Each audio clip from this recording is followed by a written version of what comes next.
Let me start by thanking Alexei Karapetyansk and the organizing team for the opportunity to be here and give this presentation.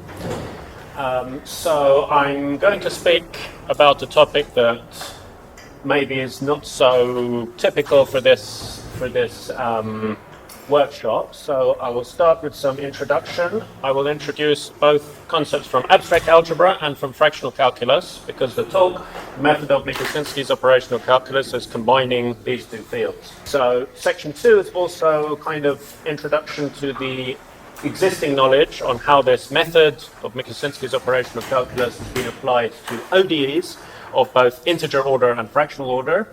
And then section 3 is my new work on how this can be used for solving fractional PDEs, so operators of non-integer order in multiple dimensions. Okay, of course this is familiar to everyone. The only point that I want to mention here is the convention on how to define a ring, because there are two different conventions in the literature. Some people say that a ring must have a multiplicative identity. Some people define it without this requirement.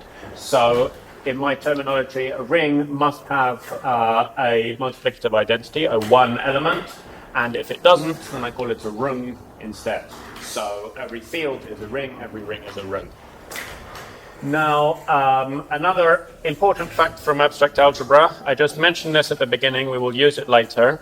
Every ring or ring with no zero divisors can be extended, can be embedded into a field of fractions. So there is a formal construction, which is not very important. Basically, you think of it as fractions. So you define a division structure, and it makes sense somehow. You get a field which satisfies all the axioms for a field, and your original ring or ring embeds into that.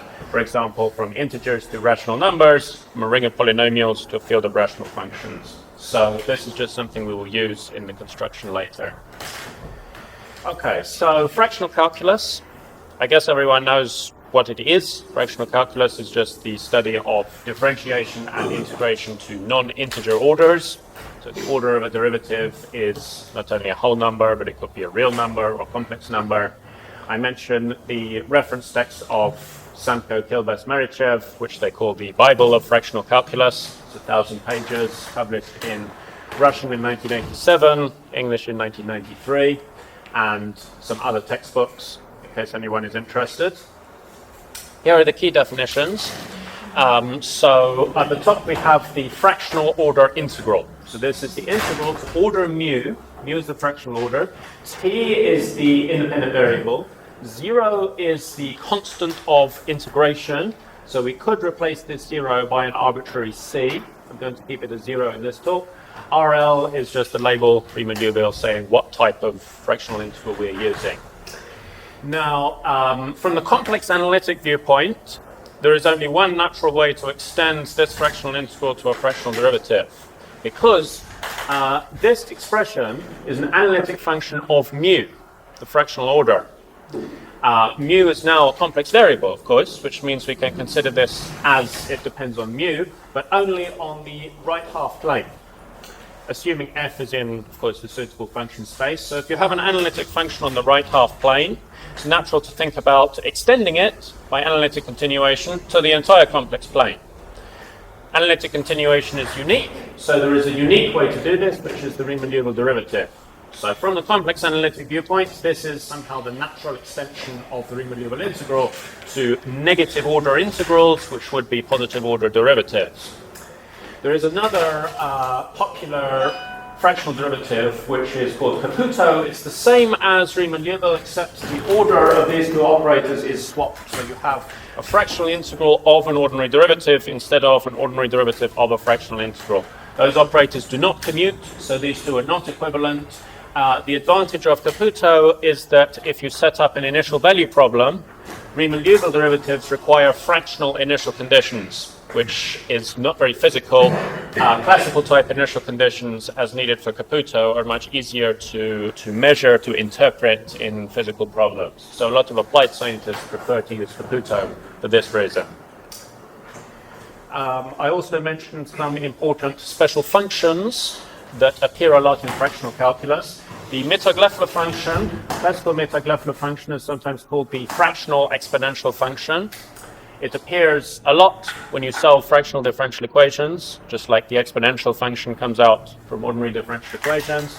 It is an eigenfunction of a fractional derivative, very natural property. This Mittag-Leffler function has been extended in many different ways. So it's been extended to multi-parameter Mittag-Leffler functions. A famous example is the Probappa function, defined in 1971. And in this book, by Gorenflo, Pilbas, Minodi, Rogozhin, you can find many one variable Mittag-Leffler functions. So one variable, many parameters, which means there's only one z, there is one single summation, but you may have different alpha, beta, gamma, delta, different other parameters on there. But the power series in a single variable. If you want a power series in more than one variable, we have the bivariate and multivariate Mittag-Leffler functions.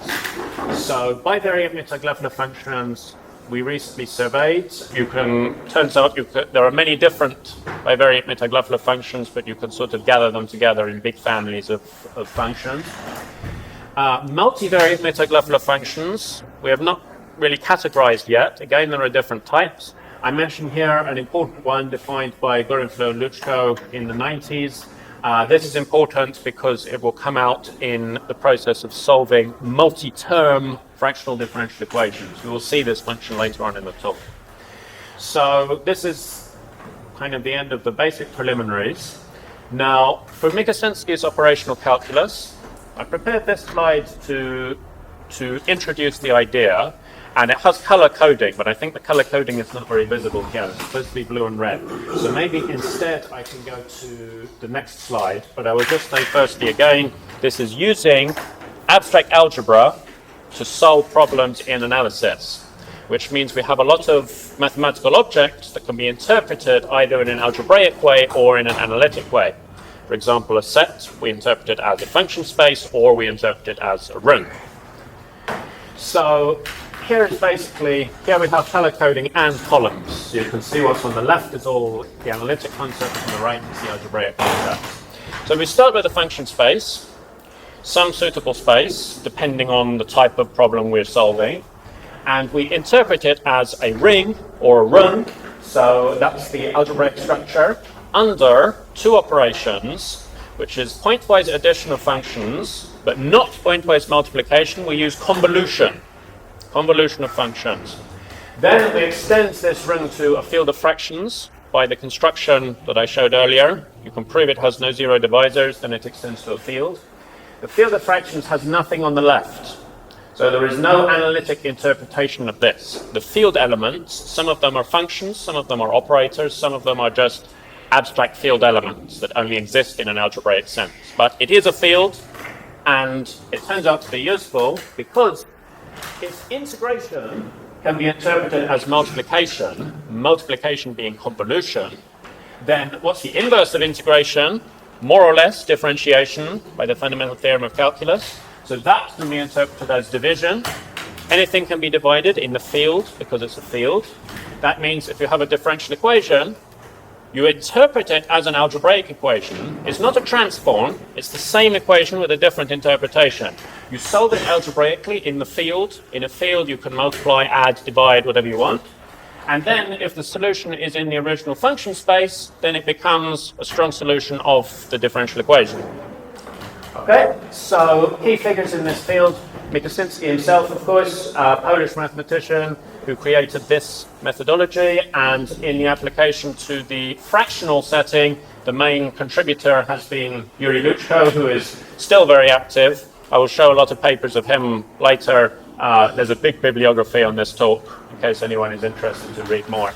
You might have been thinking, and you definitely might think when you see the next few slides, that this method looks a bit like Laplace transforms. And formally, it is very similar to the method of Laplace transforms, as in you have the same equations, they look the same or very similar, and the calculations look very similar to what you would get from Laplace transforms. What's the advantage is this method works on larger function spaces. Laplace transforms require exponential boundedness. A function like this has no Laplace transform, but Mikusinski's method works just fine. for functions like this. All you need is continuity, or there's some minimal assumptions. So why has Mikusinski's method not really become popular and well known to the same extent as Laplace transforms? I suspect the answer may be that everyone can use Laplace transforms, not only mathematicians. You only need basically to know how to integrate. Engineers can handle it. To understand Mikusinski's method, you need a background in abstract algebra, which the engineers usually don't have. So Laplace transforms appear in a lot of courses, even service courses for people in any kind of subject, but Mikusinski's method doesn't have such broad appeal. So I mentioned here a few useful papers. Mikusinski's book, 1959, Application to PDEs, 1969. Britschkov, Prunikov, Shishov wrote a nice survey paper published in 1979 in Russian, 81 in English. So it's a good survey, but of course only up to the time of publication. A lot of things done since then. And there's a nice short discussion paper of Flegg, published in a kind of maths education journal, but explaining the comparison of this Mikusinski method with the Laplace method and so on. It's a nice simple read.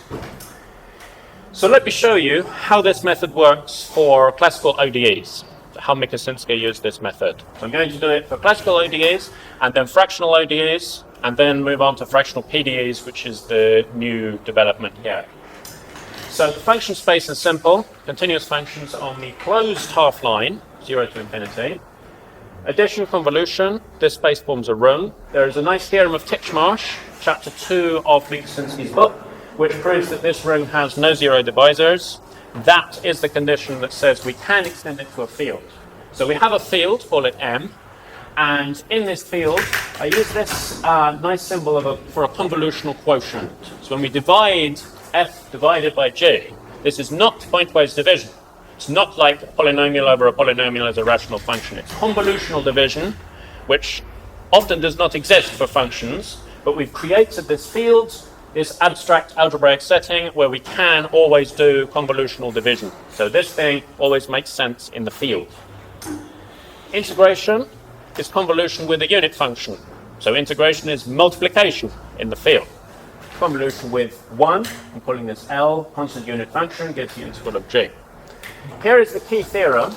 I include a proof because the proof is short and elegant. We use the second fundamental theorem of calculus. Now S is a field element, which is the algebraic inverse of L. So we have L, it exists in the function space. That means its inverse must exist in the field. So we have this S existing in the field. How does S relate to differentiation? This is the answer. I here is the multiplicative inverse element, which is also not in the function space, but it is in the field. So both S and I, they're not functions, but they exist in this algebraic sense. Here is the identity. How do we prove it? The integral of f dash is the function f minus f of 0. So we have this from the fundamental theorem of calculus. The integral of f dash is just L star f dash. So here we have an algebraic identity connecting functions, which are elements in the ring, which embeds into the field. So in the field, we multiply by S. We have this equation. Multiply by S on the left, S star f, multiply by S on the right, and remember that S is the inverse of L, so we get the identity there, we get cancellation there, and we have exactly this formula. So this is how we interpret derivatives algebraically, because now f dash is SF minus f of 0. That's what this equation is saying. F dash is the left-hand side minus f of 0. So if we've got a differential equation, y dash becomes sy minus y of 0, and we just continue this process with second derivative, third derivative, nth derivative. So here is a very simple ODE, right? Constant coefficient, linear ODE. We interpret it algebraically, and then we get this convolutional quotient for y. Now, at this point, you start to think it looks like Laplace transforms, right? We have S, so with Laplace transforms, you would have a function of t, transform it to a function of S. That's not what we're doing here. We're not transforming anything. S is not a variable. S is the algebraic element existing in this field, but it looks formally like Laplace transforms. So we don't want just a solution in the field, we want a solution that is a function. So what we have here is not a function, or not necessarily. S is not a function. But this thing, it turns out, we can interpret as a function in the original function space. How do we do that? Look at the dependence on S. We have these powers of S on top and bottom. This is basically a rational function of S. Polynomial in S, polynomial in S. How can we simplify a rational function? We write it as a sum of partial fractions. If you have a partial fraction, so this is a very simple rational function, S minus a constant times the identity, P is a real or complex constant, then we can simplify this algebraically, multiply by L on top and bottom. Now this is almost expressed in terms of functions. I is still not a function.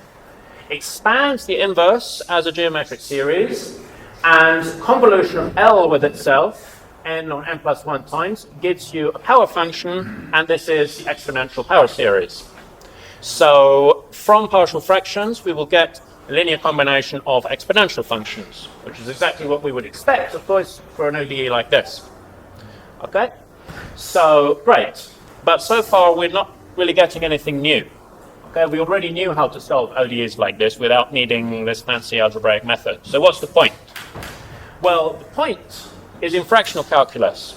Because if you have a fractional ODE like this, a linear combination of fractional derivatives of independent orders, you know, alpha 1, alpha 2, alpha 3, that have no relation to each other, not rational multiples, then it's very difficult to solve by other methods. It's not going to be a linear combination of exponential or even Mittag-Leffler or anything. You cannot break this down easily if it's fractional. But Mikusinski's method still works in the fractional case, and it has been used to solve problems that were never solved by any other method before. So Mikusinski's method is really powerful for fractional differential equations. Here is a bunch of papers of Luchko. So this started in the 1990s with Gorenflo, Jakubowicz, and then others. So I cite here what I think are the three perhaps most important papers from this long series of Luchko 90s papers.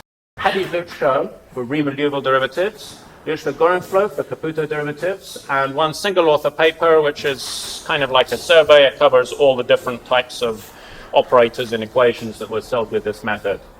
Also recently, general fractional derivatives with Sunny kernels, first level. This is like a generalization of Helfer. He's continuing to work on this in the 2020s as well, with more general types of fractional operators. I also mentioned some of my papers on this, where I've also been working with general fractional operators, for example, with respect to functions, Prabhakar, analytic kernels.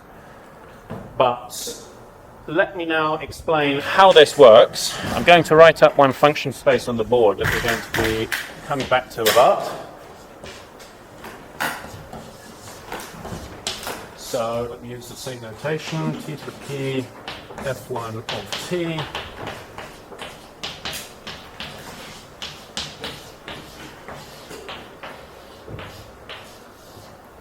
Okay, so this is a function space that sits between the space of continuous functions and the space of locally L1 functions. We multiply by a power. The P can be negative, so it's not necessarily continuous, but P is greater than -1, so it will be integrable near 0.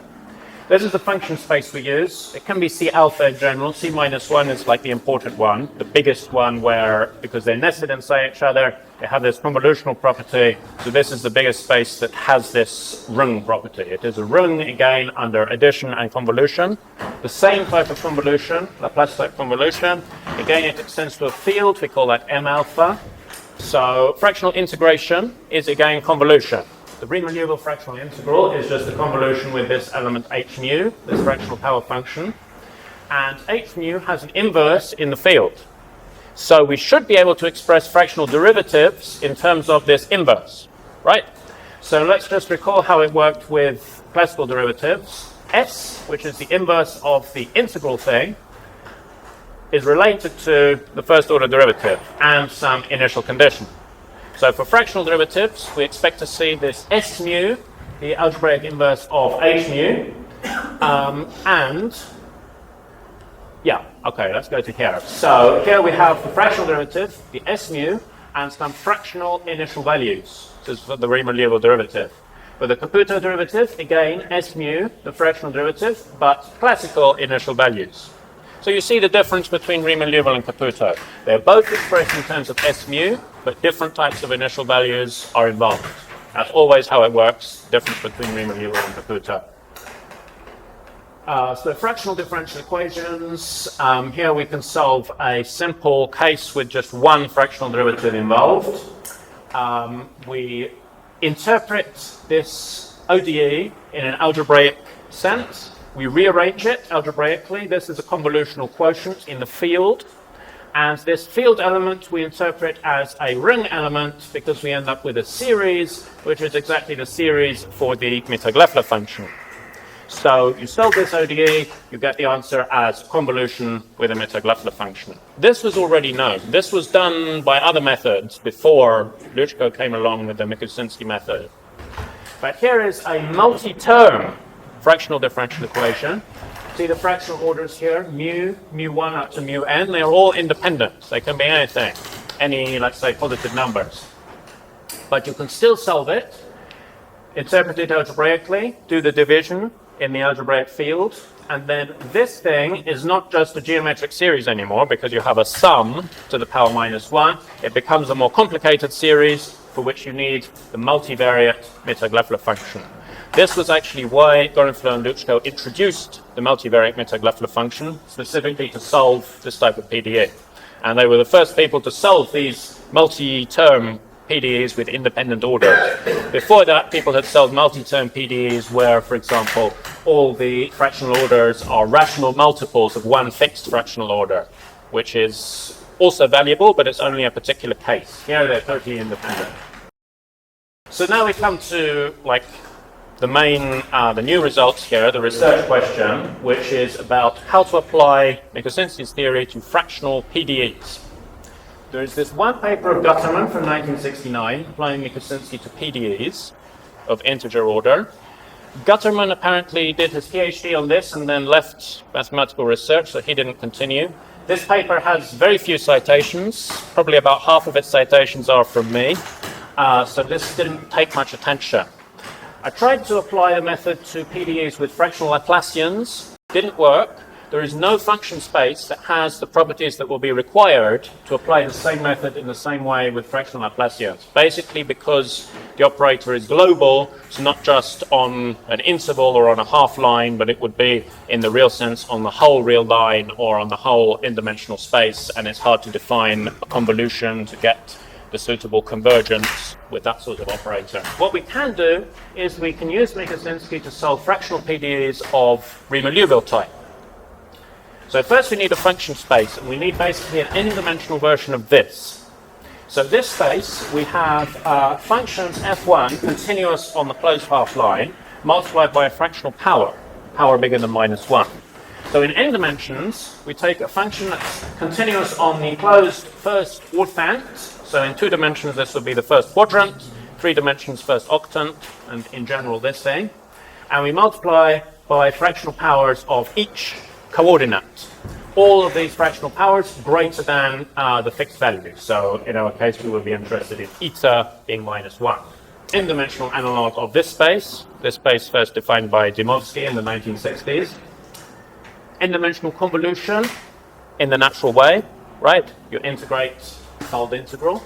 We have this nice property, which means that space forms a ring under point-weight addition and n-dimensional convolution. N-dimensional Riemann-Liouville fractional integral, again, is defined in the natural way with an n-fold integral. So this just means you integrate n times fractionally with respect to x1, x2, x3, all the dimensions. That can be interpreted as an n-fold convolution. Here is the function. It's a product of these fractional power functions, which means that the fractional integral operator maps the n-dimensional c-1 space into itself. One-dimensional fractional integrals of an n-dimensional function are much more difficult to interpret. This is a one-dimensional convolution, but our multiplication is n-dimensional convolution. So this cannot be interpreted as an n-dimensional convolution with any function. But that's okay, because we're not only dealing with functions, we're in this field. Turns out we can interpret this as an n-dimensional convolution with something algebraically in the field that's not a function. N-dimensional fractional derivatives defined in a natural way, a partial derivative with a fractional integral, just like from the one-dimensional case. Here is the Arran property. Without zero divisors is tricky to prove. This was one of the results of Guterman using an extension by Lyon of a theorem of Titchmarsh, so it was more difficult than in the one-dimensional case. We get the field of fractions because there's no zero divisors. And then the Riemann-Liouville fractional integral, n-dimensional fractional integral, is multiplication in the room. Okay, that's fine, we can understand that. What about the one-dimensional fractional integral? We need this field element. So gamma here is a free parameter, but the value of this field element does not depend on the choice of gamma. You can put any gamma there, it will be the same thing. Any positive real part gamma. Just to understand the one-dimensional integral, not even derivatives yet, the one-dimensional integral in this room, you need to go to the field. It's not enough just to consider the rung, the function space. So now we define algebraic inverses. Okay, we have this rung element, which has an inverse in the field. This rung element also has an inverse in the field. We go from H to S, similar notation. We can define real powers of these elements using the semigroup property. And here is the second fundamental theorem of calculus for one-dimensional fractional operators on n-dimensional functions. So we're only integrating and differentiating in the xi dimension. But let's look at what this is. We have the function f minus something, like the second fundamental theorem of calculus, minus something involving initial values. What do I mean by initial values? It's xi equals 0, but all the other variables still free. Okay, this makes sense, right? You integrate, you differentiate in the xi dimension, you integrate in the xi dimension, you will subtract something at xi equals 0. So what happens if we do two fractional derivatives and two fractional integrals in, let's say, x and y dimensions? Well, you're going to have the function f minus initial values at x equals 0, minus initial values at y equals 0, but then you will need to add initial values where they're both 0.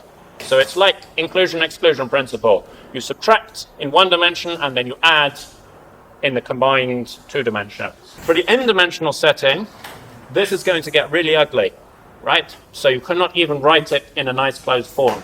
So the way I express it in n dimensions is by a product of operators. So the thing in the square brackets is an operator acting on functions. You've got the identity operator. The delta j is the operator of fixing xj to be 0. And we have a fractional derivative operator.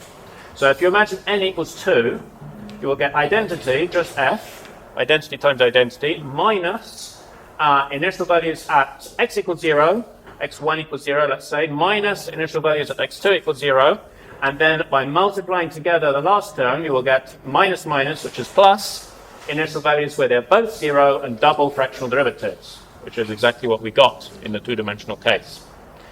We need this because it's the second fundamental theorem of calculus that gives you algebraic interpretation of the fractional derivative, just like in the basic Mikusinski theorem. We started with the integral of f dash. So here we go, algebraic interpretation of the one-dimensional fractional derivative of an n-dimensional function. So S alpha I is a field element. This E is something involving initial values.